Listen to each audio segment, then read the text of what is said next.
May narinig akong mga usap-usapan sa labas. Pag wala daw ako dito sa bahay, pumupunta dito si kumpare. Wala nagpapaniwala ka naman sa mga chismis.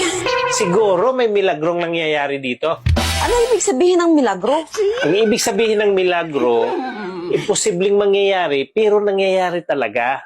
Pero hindi sinasadya. Ay wala namang milagro. Kung walang milagro, bakit pumunta dito si kumpare? May ginawa si kumpare pero sigurado ako na hindi milagro. Ay mabuti kung ganun. Ano palang ginawa niya dito? Tinanggal lang naman niya yung bra ko. Sabi ko na may milagro nangyari talaga eh. Di ba nga, sabi mo, pagka milagro hindi sinasadya pero nangyayari? Oo. Sinadya niya yun eh, kaya hindi milagro yun. Sobrang concern pa nga ni kumpare sa'yo eh, at ayaw niyang magagalit ka. Concern?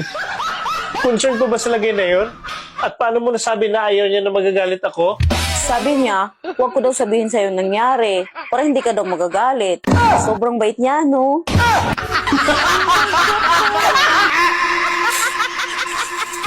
Na